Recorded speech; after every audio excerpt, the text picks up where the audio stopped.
Salut, c'est Hubert. Aujourd'hui, on va parler de Jean-René du 9-3. Jean-René du 9-3, plus connu sous le nom de JR. La dernière fois, nous avons vu un photographe qui évoluait dans le monde de la mode afin d'en réinventer les codes. Cette fois, nous n'allons pas voir un photographe qui cherche à réinventer les codes de la photographie, mais qui cherche à faire dialoguer les photographies avec le contexte dans lequel elles sont exposées. JR est un artiste français qui est connu pour être à la fois un photographe et un street artiste. Mais revenons un petit peu sur son parcours.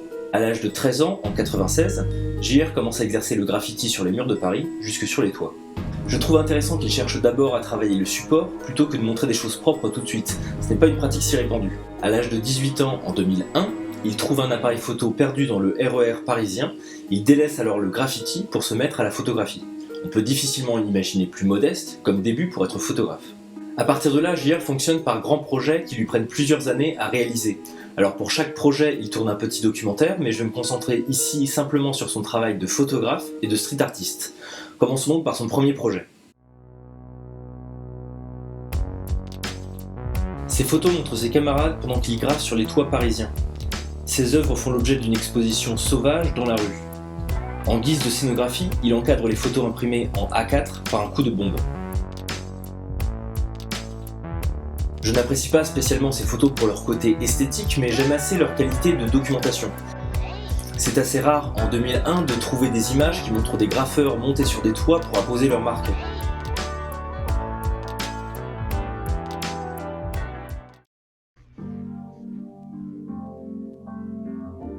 Pour son deuxième projet, qu'il démarre en 2004, JR prend en photo les habitants d'un grand ensemble sensible de Paris, celui dans lequel il a grandi.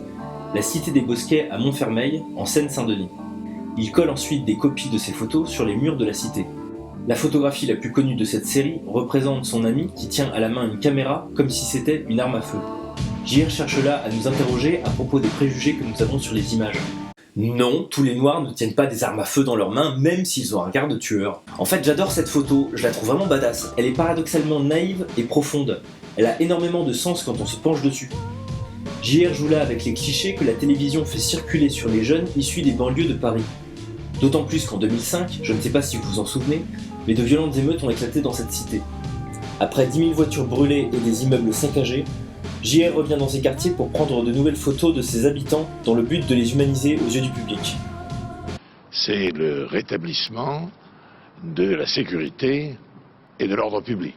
Pour cela, JR demande aux personnes qu'il prend en photo de jouer des caricatures d'eux-mêmes.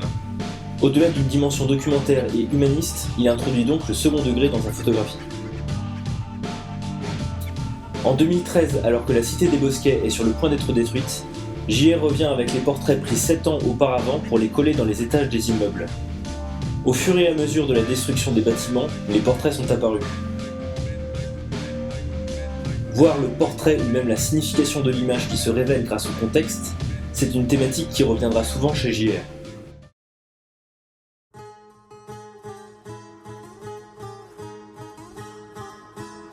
En 2007, le projet prend place sur le conflit palestino-israélien. L'idée est simple. Confronter les portraits d'un Israélien et d'un Palestinien qui exercent la même profession, puis de les coller en très grand format dans des villes des deux côtés de la frontière. Les photos sont prises avec un objectif 28 mm très déformant et montrent à nouveau les personnes comme des caricatures d'elles-mêmes. La pièce maîtresse de ce projet est certainement les portraits côte à côte de l'imam, du prêtre et du rabbin riant tous ensemble sur le mur de Gaza. Vous connaissez certainement cette image, elle a longtemps occupé les réseaux sociaux.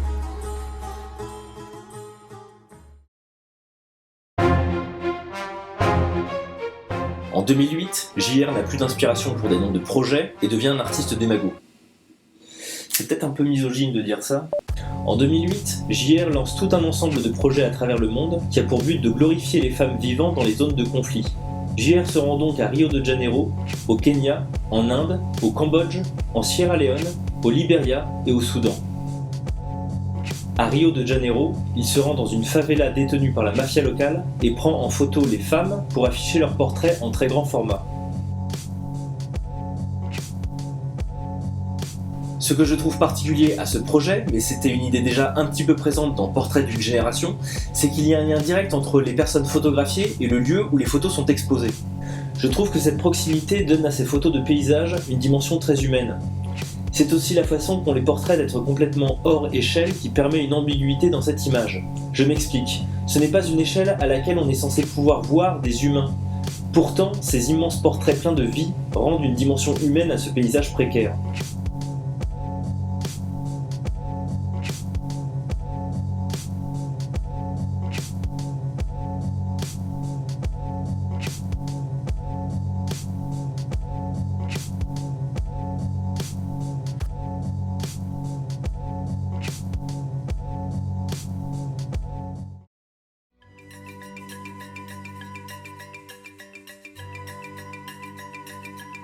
Au Kenya, JR tend d'immenses bâches imprimées sur les toitures d'un bidonville.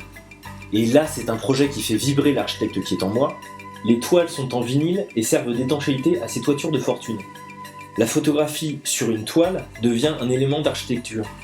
En plus de cela, on a l'impression qu'avec ce projet, JR commence à expérimenter des choses différentes en termes de collage. Les visages ne sont plus en entier, ce sont souvent des yeux, et leur juxtaposition laisse apparaître une créature composée de plein d'êtres humains, une sorte de monstre de Frankenstein. En parallèle, JR s'amuse avec le train local.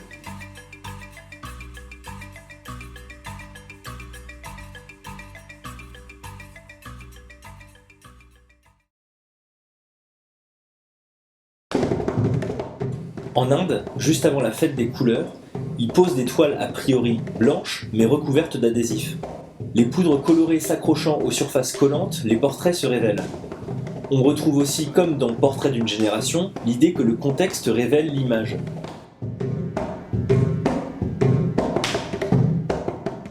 Les autres projets de Women Are Heroes sont plus éparses. L'idée est ensuite de délocaliser les portraits de ces femmes pour qu'elles fassent le tour du monde.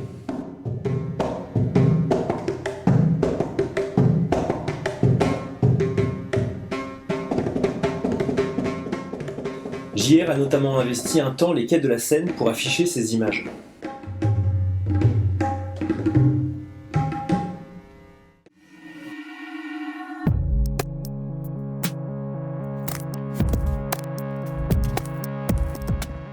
En parallèle de Women Are Heroes, JR mène un projet à propos de la décroissance. Le projet s'inscrit dans des quartiers en destruction partout dans le monde, suite à des changements sociopolitiques ou à une décroissance économique.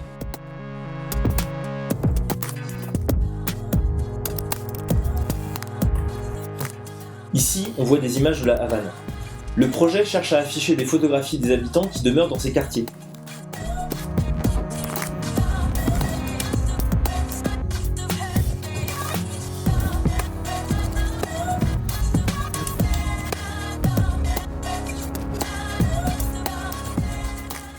And I told her, look, Amy, like, tell the dead guys I just won't show up, you know? I can't do anything to save the world.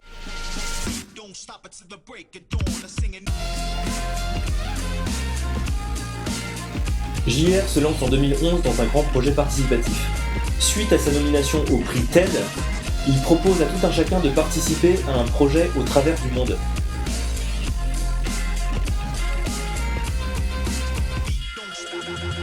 Il s'agit toujours de coller des portraits des habitants sur le lieu où ils habitent, mais cette fois-ci à l'initiative des habitants, JR n'étant présent que pour faciliter les démarches avec les autorités.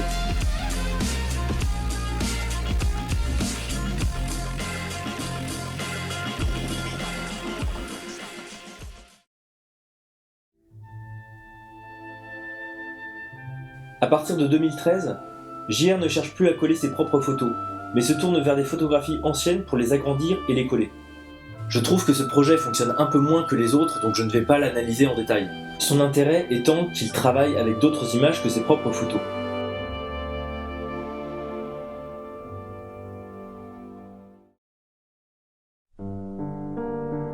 Alors dans un premier temps, je vais vous montrer les images et je ne vais rien dire.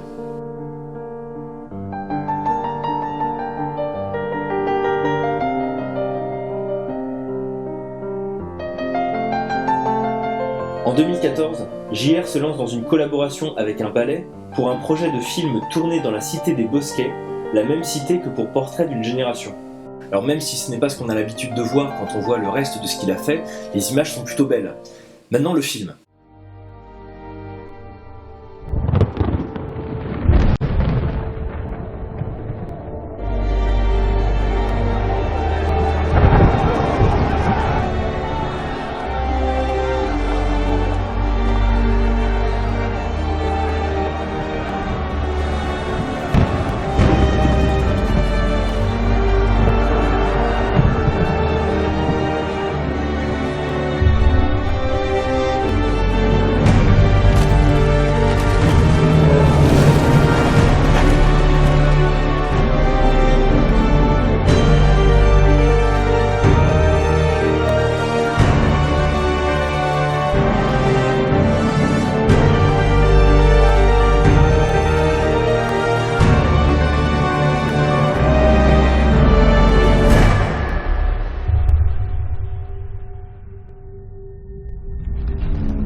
Bon, on s'éloigne un peu des projets précédents, mais je pense pouvoir donner du sens à tout ça.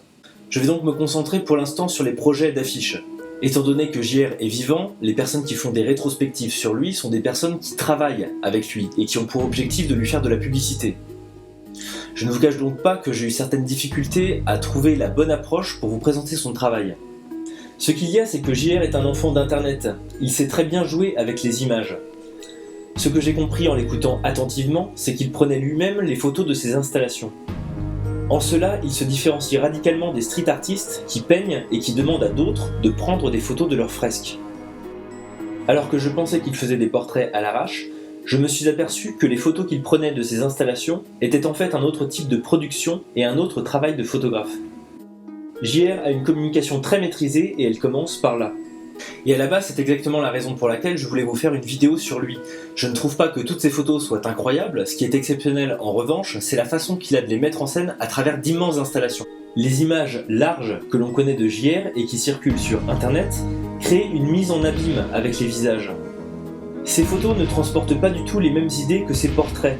Elles possèdent parfois une ambiance post-apocalyptique, en montrant des environnements détruits, ou bien souvent elles montrent la participation des habitants qui mettent en place les affiches. Sur l'ensemble de sa démarche, c'est donc un reportage à 2 degrés, celui à l'échelle humaine et celui à l'échelle du paysage duquel il devient acteur. Avec le projet Unframed, il ne collait déjà plus ses propres photos. Et avec le projet Ballet, les humains présents dans ces photos ne sont même plus d'immenses collages. Bon alors voilà, je ne vous cache pas que Pharrell Williams, Woodkid et Hans Zimmer, ça s'éloigne un petit peu de l'image que j'avais de JR. Mais bon, sa vie n'est pas terminée et il peut encore nous surprendre. J'espère simplement qu'il n'essaiera pas de le faire à grands coups de démagogie. Voilà, merci d'avoir regardé cet épisode, j'espère qu'il vous a plu. N'hésitez pas à le liker ou en parler autour de vous. À bientôt.